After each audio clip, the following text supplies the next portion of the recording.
Doctor صاحب آپ کی نظر میں اس وقت جلسے جلوس کرنے کا مقصد کیا ہے؟ نون لیگ کیا کرنا چاہتی ہے اور کیا دکھانا چاہتی ہے عوام کو؟ حکومت کو آپ جلسوں کی بنیاد پہ جج نہیں کرتے، بلکہ حکومت کو اس کی پرفارمنس کی بنیاد پہ، کارکردگی کی بنیاد پہ جو ہے ہم جج کرتے ہیں۔ اور اس میں ایک جو بڑا تضاد ہے جس کی وجہ سے جلسوں کی ضرورت پڑتی ہے کہ جو اقتصادی کامیابیاں حکومت جن کا تذکرہ کرتی ہے اس کا عوام سے کوئی تعلق نہیں ہے۔ اچھا، عوام کی فلاح سے، عوام کی مشکلات سے کوئی تعلق نہیں۔ ان کی زندگی کی مشکلات تو اسی طرح قائم ہیں۔ جو قیمتیں کم کرنے کی بات کرتے ہیں تو وہ پھر ہمیں حکومت والے اس بازار کا ایڈریس بھی بتا دیں جہاں سے ہم بھی جا کے چیزیں سستی خرید لیں۔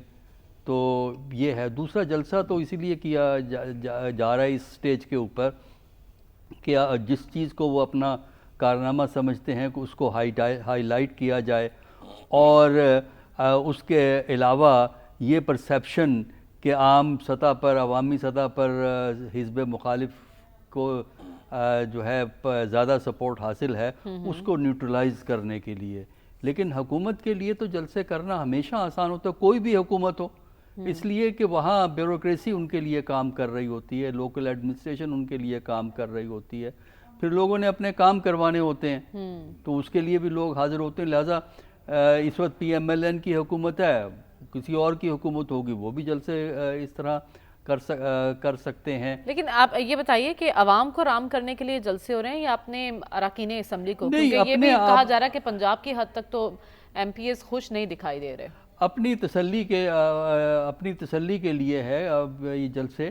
عوام کو تو تسلی اسی وقت ہوگی نا جب ان کی زندگی میں کوئی پازیٹیو تبدیلی کے آثار واضح طور پہ نظر آئیں گے۔ وہ ہمیں نظر نہیں آتے، یا تو جابس کے پراسپیکٹس امپروو ہوں، پرائسز جو ہیں ایکچولی مارکیٹ میں جو لوگوں کو بیسک چیزوں کی ضرورت ہے ان کی پرائسز کم ہوں، اچھا انڈسٹری آپ کی چلے جس میں آپ نئی جابس کریٹ کر سکیں۔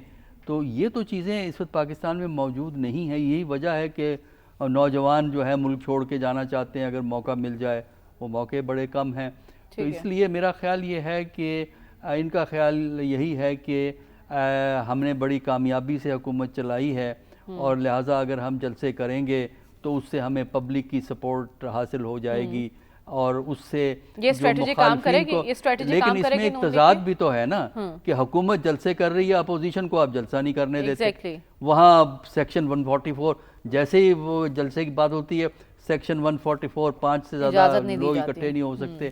تو یہ تضادات بھی تو آپ کو نظر آتے ہیں۔ اگر آپ نے جلسہ کرنا ہے، اپوزیشن کو بھی جلسہ کرنے کی اجازت دیں، ان کو بھی وہی آزادیاں دیں جو آپ کے M N A M P As کو ہیں۔ چھاپے نہ ماریں آپ تو کوئی بہانے کر کے، جو کہ ہم اکثر یہ دیکھتے ہیں۔ تو ہمارے ہاں تو یہ ٹریڈیشن، جمہوریت تو لولی لنگڑی جمہوریت ہے پاکستان میں، اور ہمیشہ برسر اقتدار طبقہ جو ہے وہ جو ہے جمہوریت کو اپنے فائدے کے لیے استعمال جو ہے وہ کرتا ہے۔ اپوزیشن جمہوریت کا نعرہ لگاتی ہے، جب اپوزیشن اقتدار میں آ جاتی ہے تو وہ بھی جمہوریت بھول تو جاتی پھر ہے، وہ بھی جمہوریت کو قربان کر دیتی ہے اپنے اقتدار کے لیے۔ تو یہ کچھ جو چیز ہم دیکھ رہے ہیں کوئی نئی نہیں ہے۔ مطلب میرے لیے تو یہ چیزیں ریپیٹ ہوتی ہیں نظر آتی ہیں۔ آج یہ تماشا دکھا رہے ہیں، اس سے پہلے کوئی اور تماشا دکھا رہا تھا، اس سے پہلے کوئی اور تماشا دکھا رہا تھا۔ بالکل، جب اپوزیشن میں ہوں تو سب یاد آ جاتا ہے ملکی مفاد، لیکن جب حکومت میں آتے ہیں تو پھر اسی ملکی مفاد کو قربان کر کے ذاتی مفاد کو ترجیح دی جاتی ہے۔ اور ڈاکٹر صاحب آپ کو کیا لگتا ہے پیر پگاڑا صاحب کی انٹری تحریک میں کتنے امکانات ہیں اور تحریک کو مضبوط کر سکتی ہے یا نہیں؟ اور دوسرا جو چیف جسٹس صاحب نے مشورہ دیا ہے اس پر آپ کیا کہیں گے؟ دیکھیے، جو لوگ کسی نظام کا حصہ ہوتے ہیں یا نظام میں اچھے عہدوں پہ ہوتے ہیں، وہ دوسروں کو بھی نظام کے اندر رہنے کی تلقین کرتے ہیں۔ تو لہٰذا چیف جسٹس صاحب یہ تو تلقین نہیں کر سکتے نا کہ آپ لڑائی کرو، وہ تو یہی کہیں گے نا سسٹم کا حصہ رہیں۔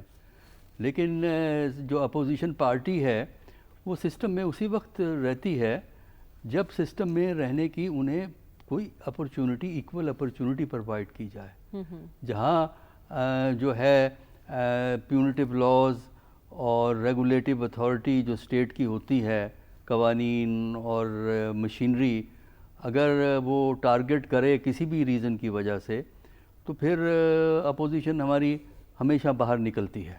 آج یہ صرف پی ٹی آئی کی بات نہیں ہو رہی، آپ چلے جائیں، اپوزیشن تو ہر جگہ ہو رہی ہے پاکستان میں۔ 2013 میں بھی اپوزیشن تھی، 2008 میں بھی اپوزیشن تھی الیکشن کے بعد۔ اب دیکھیے وہ سڑک پہ آتے ہیں اور احتجاج کرتے ہیں۔ لیکن عوامی مسائل کے ساتھ منسلک کرتے ہیں نا اپنی سیاست دیکھیے عوامی مسائل کیا ہیں یہ تو ہمیں سمجھ میں نہیں آتی نا بات۔ عوامی مسائل سے منسلک کرتے ہیں، منسلک تو اس وقت کریں گے نا جب اپوزیشن کو سانس لینے کا موقع ملے گا۔ اچھا۔ اور عوام کے جو مسائل ہیں وہ اسی وقت زیادہ ریز ہوتے ہیں جب الیکشن قریب آتا ہے۔ اور اس وقت کیا مسائل ہیں؟ دیکھیے اپوزیشن عوام کو کیا دے سکتی ہے؟ نوکریاں دے سکتی ہے کیا اپوزیشن عوام کو؟ حوصلہ۔ اچھا، اور کیا وہ حوصلوں سے زندگی اور نہیں گزرتی نا؟ حوصلے تو اسی وقت کام آتے ہیں جب پیٹ میں کچھ ہو آپ کے پاس۔ تو کیا قیمتیں کم کرنے میں کوئی رول ادا کر سکتے ہیں؟ تو اس کی وجہ سے جو مطالبات کیے جاتے ہیں وہ گورنمنٹ پہ کچھ اور ہوتے ہیں، اپوزیشن کی طرف کچھ اور ہوتے ہیں۔ پھر آپ کو ایک پولیٹیکل ٹریڈیشن کو دیکھنا ہوتا ہے، کس ملک کی پولیٹیکل ٹریڈیشن کیا رہی ہے۔ لہذا اپوزیشن اب کوشش یہ کر رہی ہے پی ٹی آئی کہ کسی طریقے سے کوئی الائنس بن جائے، اور جیسا میں نے کل بھی کہی تھی بات یہ کہ ابھی یہ بہت ارلی سٹیج ہے، اس وقت تو صرف یہ ابتدائی روابط قائم کیے جا رہے ہیں۔ اور جب اگر یہ فرض کیجئے اکٹھے بھی ہوں گے تو اس کے لیے کامن ایجنڈے کی بھی ضرورت ہوتی ہے۔ ابھی کامن ایجنڈا ایوالو نہیں ہوا ہے۔ اچھا۔ اور ابھی تو صرف یہ ہے کہ ان سے ملاقات ہوئی ہے اور اپوزیشن والوں سے ملاقات ہوگی۔ اس ملاقات کا فائدہ صرف یہ ہوتا ہے کہ آپ کو آئیڈیاز ایکسچینج کرنے کا موقع مل جاتا ہے، آپ کو دوسرے کی بات سمجھنے میں ذرا آسانی ہو جاتی ہے، جو آپ نے گلے شکوے کرنے ہوتے ہیں وہ آپ گلے شکوے دونوں سائڈ سے ہو جاتے ہیں۔ تو یہ ابتدائی کانٹیکٹ ہے۔ اب ہمیں دیکھنا صرف یہی ہے کہ اس ابتدائی کانٹیکٹ سے مزید تعلقات کس انداز میں چلیں گے اور کامن ایجنڈا آپ کیا ایوالو کریں گے، کیونکہ ایک پارٹی کے ایجنڈا نہیں ہوتا، وہ مشترک ایجنڈا ہوتا ہے۔ تو ابھی میرا نہیں خیال کہ اس سٹیج پہ ہیں کہ کوئی گرینڈ الائنس بنے۔ ہاں یہ کوشش ہے، تو اگر رمضان کے اندر، رمضان میں 4 ہفتے ہیں، ان ہفتوں میں اگر کوئی انڈرسٹینڈنگ ڈیولپ ہو جاتی ہے تو رمضان کے بعد پتہ لگ جائے گا۔ اور اگر انڈرسٹینڈنگ ڈیولپ نہیں ہوتی تو رمضان کے بعد P T I solo flight لینے کی پوزیشن میں ہوگی؟ دیکھیں وہ پی ٹی آئی خود فیصلہ کرے گی، وہ ہم تو نہیں کہہ سکتے نا۔ اس پوزیشن میں لگ رہی ہے آپ کو؟ جو ہے ماضی میں بھی سولو فلائٹ کی ہے لیکن ان میں ان کو مشکلات کا سامنا کرنا پڑا ہے۔